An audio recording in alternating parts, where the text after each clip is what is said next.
नमस्कार दोस्तों, मेरा नाम है प्रदीप चौहान। बात समझनी है तो पूरी सुननी होगी। आज दिन रविवार का है, तो जाहिर सी बात है, राहुल गांधी के खुलासे का जिक्र होना ज़रूरी है और उस जिक्र का एक हिस्से का ज़्यादा ज़रूरी है। राहुल गांधी के उस दिन का वो है जब राहुल गांधी ने जेन ज़ी, जिसको जेन ज़ी आजकल पूरी दुनिया में पहचान गए हैं, उसका आह्वान किया। आह्वान क्या किया? एक ज़िक्र किया अपने ट्वीट में कि मैं युवाओं के साथ, स्टूडेंट्स के साथ और जेन ज़ी के साथ खड़ा हूँ। एक सिंपल ट्वीट उन्होंने ये किया।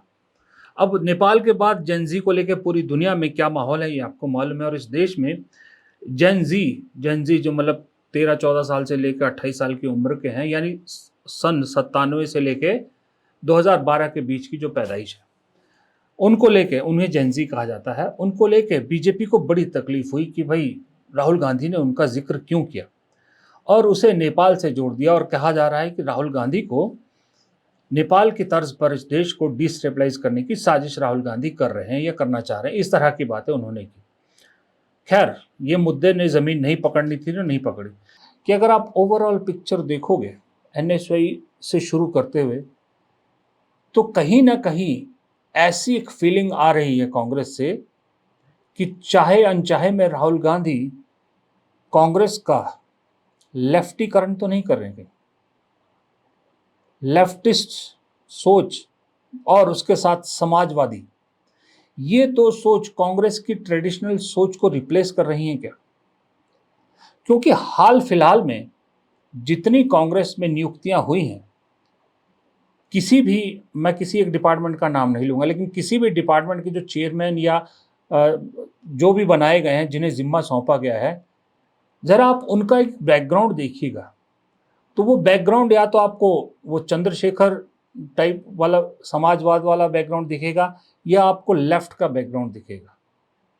और ये हम आप अच्छी तरह से जानते हैं, वोटर जानते हैं दुनिया में, कि ये लेफ्ट के लोग, समाजवाद के लोग भाषण बहुत अच्छा दे सकते हैं, स्टेज पे बहुत अच्छे हैं, लेकिन ये वोट नहीं ला सकते, ये आपको चुनाव नहीं जितवा सकते। भाषण बहुत अच्छा दे सकते हैं, और धीरे धीरे कांग्रेस के जो ट्रेडिशनल सोच रखने वाले, विचारधारा वाले लोग हैं, जो राजनीति को कैसे चलाया जाता है, की जाती है, वो धीरे धीरे ऐसा लग रहा है कि उन्हें वो तवज्जो नहीं मिल रही जो बाहर से आए लोग, खास करके लेफ्ट बैकग्राउंड वाले, समाजवाद बैकग्राउंड वाले लोगों को तवज्जो ज़्यादा मिल रही है।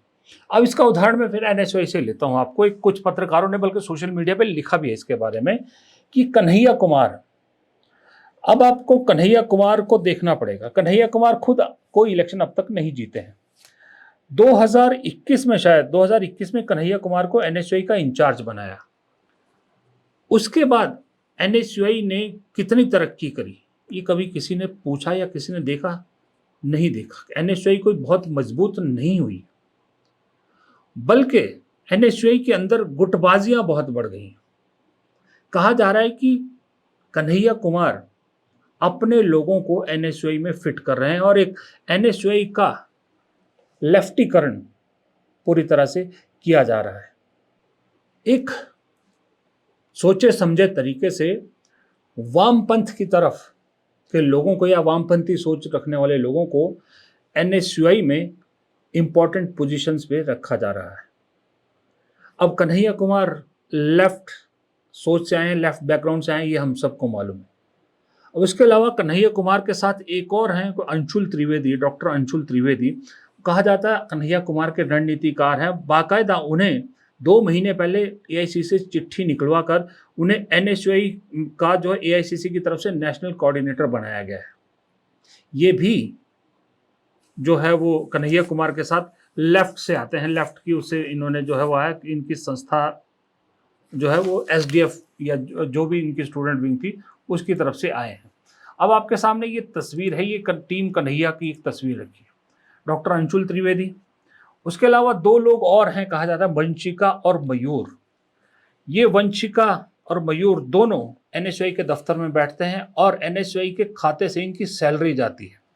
ये दोनों भी डीएसएफ, जो जिस स्टूडेंट विंग से कन्हैया कुमार जुड़े थे, अंशुल त्रिवेदी जुड़े थे, उसी से जुड़े हुए हैं। और दोनों एक सोशल मीडिया देखता है और एक कंटेंट जो है वो कंटेंट की जो टीम है उसको लीड करती है। इंपॉर्टेंट पोजीशंस में ठीक एनएसयूआई के डूसू चुनाव के बीच में ही एनएसयूआई के राष्ट्रीय अध्यक्ष को बदलने का एक नोटिफिकेशन भी निकल जाता है चुनाव के बीच में। सवाल वहां भी उठ रहे हैं कि क्यों, क्या जरूरत थी। दूसरा, एक दिन मैंने भी आपको वीडियो दिखाया था शायद, जब ये दिल्ली यूनिवर्सिटी के चुनाव हो रहे थे, सचिन पायलट वहां कैंपेन करने गए थे, दीपेंद्र हुड्डा वहां कैंपेन कर रहे थे, रागिनी नायक कैंपेन कर रही थी, देवेंद्र यादव कैंपेन कर रहे थे। चारों ट्रेडिशनल कांग्रेस की सोच के लोग, चारों स्टूडेंट्स उससे निकले हुए। लेकिन एनएसयूआई के जो प्रभारी हैं कन्हैया कुमार, उन्होंने सिर्फ सोशल मीडिया पे एक मैसेज डालने के अलावा कहीं कैंपेन में नजर नहीं आए, ना उनकी ये टीम के लोग नजर आए। क्यों? एथिकली तो कन्हैया कुमार को वहां होना चाहिए था ना, उस चुनाव में होना चाहिए था। भाई राहुल गांधी जेन जी जेन वाई की बात कर रहे हैं, स्टूडेंट्स की बात कर रहे हैं, उनको अपने साथ जोड़ने की कोशिश कर रहे हैं। ऐसे में अगर किसी पे सबसे ज्यादा जिम्मेदारी है तो वो कन्हैया कुमार पे आती है, उसके बाद यूथ कांग्रेस के जो अध्यक्ष है उन पे आती है। कन्हैया कुमार स्टूडेंट्स को जोड़ेंगे तभी तो यूथ कांग्रेस भी मजबूत होगी, तब कांग्रेस मजबूत होगी। राहुल गांधी के जो सपना है या राहुल गांधी का जो वो है टारगेट है वो पूरा होगा। लेकिन कन्हैया कुमार चुनाव से दूर थे, कहीं नहीं थे। क्या वो बिहार में ज्यादा इंपॉर्टेंस दे रहे हैं, जो उनकी असली जिम्मेदारी है उसको कम दे रहे हैं, मुझे नहीं मालूम। लेकिन एक चीज और थी जो बीजेपी समर्थित गोदी मीडिया या बीजेपी ने काफी जिसको प्रमोट करने की कोशिश की, वो थे दिल्ली यूनिवर्सिटी स्टूडेंट यूनियन के जो इलेक्शन हुए उसके नतीजे, डूसू जिसको कहते हैं, जहां पर 3 सीटों पर एबीवीपी जीत गई जो बीजेपी की स्टूडेंट विंग है, और सिर्फ एक कांग्रेस के एनएसयूआई को 1 सीट मिली सिर्फ, जबकि पिछली बार कांग्रेस ने वहां पर प्रेसिडेंट समेत जो है वो जीत दर्ज की थी। तो इस एनएसयूआई की हार को बीजेपी ने जोड़ा कि जेन-जी ने राहुल गांधी को रिजेक्ट किया, इस तरह से जोड़ा। हालांकि सिर्फ एक यूनिवर्सिटी के इलेक्शन से जहां कुछ लाख वोटर्स हैं उसके साथ राहुल गांधी की जेन-जी अपील को नहीं जोड़ा जा सकता। लेकिन खैर, राहुल गांधी ने तो स्टूडेंट्स और युवा सबका कहा था, सिर्फ जेन-जी नहीं कहा था, उन्होंने जेन वाई का भी जिक्र किया था, सब तरह का। लेकिन एक मसाला मिला, बीजेपी ने उसको कैश किया, लेकिन उससे सवाल तो कहीं उठते हैं। मुझे ऐसा लग रहा है कि अगर एनएसयूआई क्यों हारी, इसको अगर आप विश्लेषण इसका करना लगोगे तो आपको एक बहुत बड़ी पिक्चर खुल के धीरे धीरे सामने आ रही है, और वो बड़ी पिक्चर पूरी कांग्रेस के बारे में आ रही है कि, और उसका लबोलबाब ये निकल रहा है मेरी नज़र में तो, कि राहुल गांधी बड़ी महीन लाइन पर चल रहे हैं। महीन मतलब बड़ी पतली लाइन पर चल रहे हैं। अगर थोड़ा सा भी बैलेंस इधर उधर हुआ तो उनकी खुद की पूरी मेहनत पर पानी फिर जाएगा। ये बात बिल्कुल सही है। वो जेन-जी और स्टूडेंट्स को अगर उनका आह्वान कर रहे हैं, फिर स्टूडेंट इलेक्शन में आपको हार मिलती है तो उसकी कोई तो वजह रही होगी। वोट चोरी सारी वजह नहीं थी, क्योंकि वो डिफरेंस खास करके प्रेसिडेंट में बहुत बड़ा था। अब ये लड़की है, इसका नाम शायद अंशुल कुछ करके है, ये जरा इस देखिए, रोती हुई इस लड़की की ये वीडियो आपके सामने। ये वो लड़की है जो कहती है, जो पिछले एनएसयूआई के जो लोग कहते हैं कि पिछले 6 साल से लगातार दिल्ली यूनिवर्सिटी में काम कर रही, स्टूडेंट के उसके लिए एनएसयूआई के लिए काम कर रही थी, बड़ी जद्दोजहद कर रही थी, और इसको उम्मीद थी कि अध्यक्ष का पद का उम्मीदवार इन्हें बनाया जाएगा। लेकिन इस लड़की को साइडलाइन करके किसी और लड़की को अपना प्रत्याशी एनएसयूआई ने बना दिया, और जो उपाध्यक्ष पर एनएसयूआई का जीता है उसको, जो अध्यक्ष के लिए लड़की खड़ी थी उससे कहीं ज़्यादा स्ट्रांग माना जा रहा था, लेकिन उसे उपाध्यक्ष पद पर जो है लड़ा दिया गया, वो जीत भी गए। ये सारी चीज़ें एक सवाल उठाती हैं कि अगर यंगस्टर्स के बीच में ही छवि ठीक नहीं है या वहाँ सिस्टम ठीक नहीं है, तो राहुल गांधी जो पिछले 2-3 साल से लगातार कांग्रेस पार्टी के साथ युवाओं को जोड़ने की कोशिश कर रहे हैं, उस कोशिश को बहुत बड़ा झटका लगेगा। क्योंकि एनएसयूआई अब उसको राहुल गांधी नहीं संभालेंगे। हालांकि उन्होंने अपने कांग्रेस में शुरुआत यूथ कांग्रेस और एनएसयूआई से ही की थी, उसके प्रभारी बन के ही की थी, अभी भी डिफैक्टो चेयरमैन वही है, लेकिन अब उनको कांग्रेस को संभालना है, कांग्रेस को रिवाइव कर रहे हैं। ऐसे में स्टूडेंट पॉलिटिक्स में वो तो इन्वॉल्व नहीं हो सकते, लेकिन मैसेजिंग तो वहीं से जाएगी ना। युवाओं को जोड़ना है तो युवाओं पॉलिटिक्स में, देखिए एक चीज तो तय है, पॉलिटिक्स में हवाबाजी से काम नहीं चलता। राजनीति में सिर्फ नैरेटिव नहीं होता, चुनाव जीतना जरूरी है। यही बात सचिन पायलट भी कह रहे हैं। ये बात सही है कि बहुत कुछ बदला है देश के अंदर। आज से 100 साल पहले, 50 साल पहले, 60 साल पहले, इवन 20 साल पहले जो उम्मीदें थी, एक्सपेक्टेशंस थी, काम करने के तरीके थे, टेक्नोलॉजी है, युवावस्था में लोग बहुत कुछ अब देख रहे हैं, एक्सपोज कर रहे हैं, बहुत बदलाव हुआ है। लेकिन जो मूल भावना है हमदर्दी की, भाईचारे की, प्रेम की, देशभक्ति की, समर्पण की, त्याग की, तपस्या की, जन कल्याण की, ये नहीं बदल सकती। आज से 50 साल बाद भी जो लोग समाज कल्याण करेंगे, राजनीति काम करेंगे, उन सबको इन असूलों को, इन मूल्यों को अपनाना पड़ेगा। अगर आप नहीं अपनाएंगे, ऊपर काम करेंगे, तो राजनीति में तो भाई वो साल, 2 साल, 5 साल चल सकता है। लंबा चलने के लिए लोगों का मन भी जीतना जरूरी है, चुनाव जीतना बहुत जरूरी है, लेकिन ये सब बैलेंस कर और ये बात से ये दुविधा आती है कई बार निर्णय लेने में, बात बोलने में, इंसान सोचता है 2 बार, इसका मुझे राजनीतिक लाभ होगा, नुकसान होगा। और आजकल सोशल मीडिया इतना हो गया है, हर चीज आप बोलते, कहते, सुनते हैं, उसका कौन क्या इंटरप्रेट करेगा। और आजकल नाम बताना नहीं पड़ता, आप कोई ना नाम बताओ और दुकान चलाते रहो। तो बहुत तरह के बदलाव समाज में आए। अब तक कन्हैया कुमार, सैयद नासिर हुसैन, प्रसन्नजीत बोस, टीपी त्रिपाठी, शकील अहमद खान, बत्तीलाल बैरवा, ये कुछ ऐसे नाम हैं, इनको कुल मिलाकर 8 लोग ऐसे हैं जो जेएनयू में या तो अध्यक्ष रहे हैं या लेफ्ट विंग से वामपंथ के लोग हैं, सारे वामपंथी हैं सारे के सारे बैकग्राउंड से, और या कोई अध्यक्ष रहे हैं या उससे जुड़े रहे हैं, कुछ ना कुछ रहे हैं। ये 8 के 8 पूर्व अध्यक्ष हैं, इनफैक्ट माफ कीजिएगा, 8 के 8 पूर्व अध्यक्ष हैं, और सब के सब लेफ्ट स्टूडेंट विंग से जुड़े हुए थे। ये सब के सब इस वक्त कांग्रेस में है, सब के सब।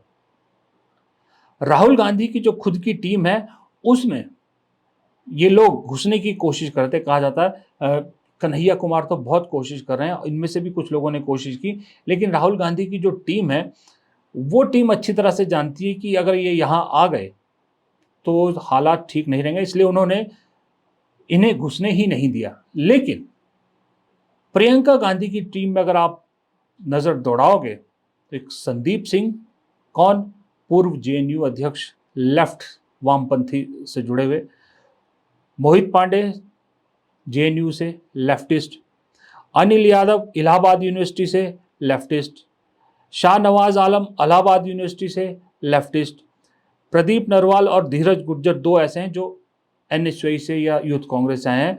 बाकी 4-5 लोग, प्रियंका गांधी की जो कोर टीम है, सब ऐसे हैं जो स्टूडेंट्स में लेफ्ट से की पॉलिटिक्स करते थे और कांग्रेस और इन सब को खूब गालियां दिया करते थे।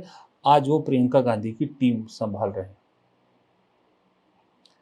ये तो हैं जो लेफ्ट से आए हैं। अब आप और नजर दौड़ाइए, हाल फिलहाल में जो कांग्रेस में नियुक्तियां हुई है, लोग आए हैं, आप खुद सोचिए कि जो वो लोग आए हैं, सिवाय अच्छे भाषण के अलावा क्या कांग्रेस को कहीं कोई वोट एक्स्ट्रा दिलवा सकते हैं? नहीं दिलवा सकते। वक्ता अच्छे हैं, जानकार बहुत अच्छे हैं, कोई प्रोफेसर है, कोई कुछ है, लेकिन उनको उस हिसाब से पोजीशन देनी चाहिए। उन्हें अलग अलग विंग्स का चेयरमैन या इस तरह का बनाने की क्या जरूरत है? ऐसे में जो पार्टी में अभी तक इतने दबाव के बावजूद, इतना सब कुछ होने के बावजूद पार्टी के साथ खड़े हैं, वो लोग धीरे धीरे अपने आप को कटा हुआ महसूस करने लगेंगे। अब आपको मैं एक उदाहरण देता हूं, वो गौतम क्या नाम है, मैं नाम भूल गया उनका, जो आम आदमी पार्टी में हुआ करते थे। आम आदमी पार्टी से उन्हें इस्तीफा क्यों देना पड़ा, क्यों मंत्री पद छोड़ना पड़ा? क्योंकि जो उन्होंने भाषण दिया था, जो बातें उन्होंने कही थी, उसको लेकर कंट्रोवर्सी हुई थी। वो आज कांग्रेस में आपने उनको एक इम्पोर्टेंट सेल, शायद एससी सेल या इसका इंचार्ज बना दिया है। वो बैगेज भी उनके साथ आएगा। आज नहीं तो कल वो आएगा साथ में, बैगेज साथ में आएगा। वो हिंदू देवी देवताओं के बारे में जो भी उन्होंने कहा था, ऐसे लोगों को इंपॉर्टेंट पोजीशन पे आप रख रहे हो। और वो मजे की बात है, ये सब पोजीशन वो हैं जो राहुल गांधी जिन मुद्दों को आगे बढ़ा रहे हैं। राहुल गांधी बात करते हैं युवाओं की, जेनजी की, जेनवाई की, स्टूडेंट्स की, तो यहाँ लेफ्ट वाले लोग जो हैं उस विंग को संभाल रहे हैं। राहुल गांधी बात करते हैं जातिगत जनगणना की, जिसका जितना आबादी उसका उतना हक, वहां पर वो लोग जिम्मेदारियां संभाल रहे हैं उन संगठनों की जो समाजवाद या इस तरह की बैकग्राउंड से आए हैं, जो कांग्रेस को गरियाने पर ही जिनकी अब तक का सफर रहा। यही लोग राहुल गांधी के मेन मुद्दों को संभाल रहे हैं। तो फिर ऐसे में ये जो सचिन पायलट है, दीपेंद्र हुड्डा है, या आपका जिग्नेश मेवानी है, या आपकी वो लड़की है एक हरियाणा में, वो क्या नाम भूल गया मैं, अंबाला से जो चुनाव लड़ी, जिसकी टिकट कट गई थी, वो है, महिला है, या रागिनी नायक है, या इस तरह के लोग हैं, इमरान प्रतापगढ़ी है, या इमरान मसूद है, या और बहुत सारे हैं, तो मैं कुछ नाम ले रहा हूँ।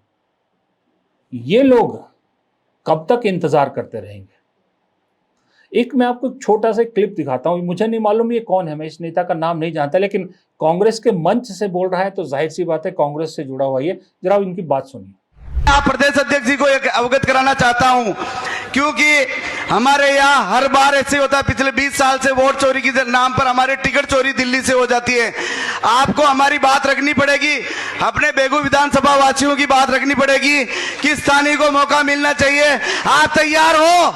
एक बार हाथ उठाओ और घोगरा साहब को बताओ कि बेगू विधानसभा में स्थानीय चलेगा, बाहर की दुकान नहीं चलेगी। क्योंकि हमने दोनों पार्टियों के लोगों को देख लिया, यहाँ की भावनाओं को नहीं समझते हैं, अपनी मर्जी से चलाते हैं। कोई दिल्ली बैठते हैं, कोई चित्तौड़ बैठते हैं। ऐसा ये भाई बोल रहा है हमारा टिकट दिल्ली में चोरी हो जाता है। अब आप समझ रहे हैं, मंच से ये बात बोल रहा है।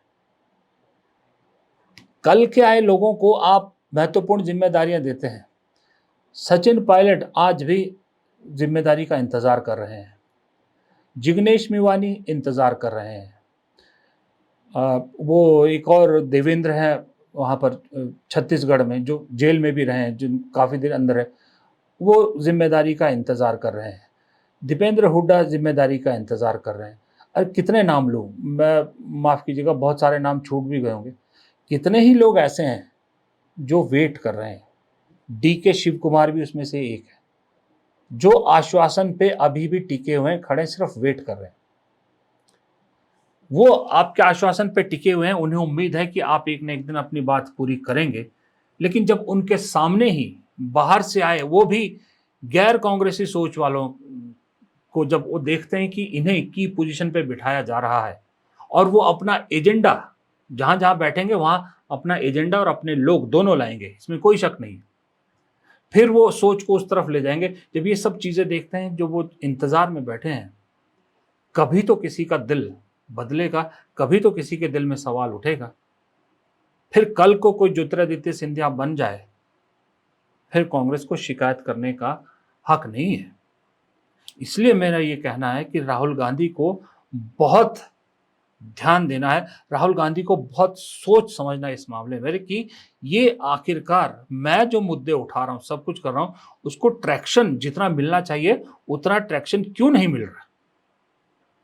क्यों मेरी मेहनत का वो फल नहीं है जो होना चाहिए? और अगर मैं इतनी मेहनत कर रहा हूं तो बाकी लोग क्यों नहीं मेरे साथ मेहनत कर रहे?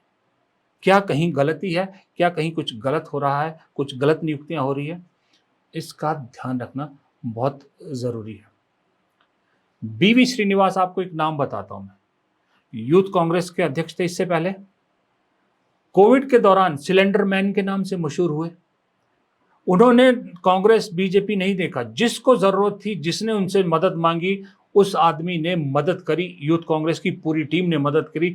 जहां हो सकते थे पूरे देश में, वहां उन्होंने ऑक्सीजन के सिलेंडर पहुंचाए, चीजें पहुंचवाई। ऑक्सीजन मैन के नाम से मशहूर थे वो। आज जब से वो यूथ कांग्रेस के अध्यक्ष पद से हटे हैं, अभी भी इंतजार कर रहे हैं। उन्हें कोई जिम्मेदारी नहीं दी गई। वो किसी किनारे में नहीं है, खाली बैठे हैं। लेकिन बाहर से आए लोगों को तुरंत जिम्मेदारियां मिल रही हैं। जरा इस पे राहुल गांधी की अगर टीम से कोई देख रहा है, एक बार सोचिएगा ज़रूर। हो सकता है मैं गलत हूँ, मैं ये नहीं कह रहा कि मैं सही हूँ, हो सकता है मैं गलत हो सकता हूँ, मैं कुछ लोगों के आकलन को लेके गलत हो सकता हूँ, कहीं गलत हो सकता हूँ। लेकिन ये हमें मालूम है कि राहुल गांधी सीताराम येचुरी के बहुत अच्छे दोस्त थे, उनके साथ काफ़ी उनकी घनिष्ठ मित्रता थी, लेकिन सीताराम येचुरी के साथ उनकी सोच भी चली गई।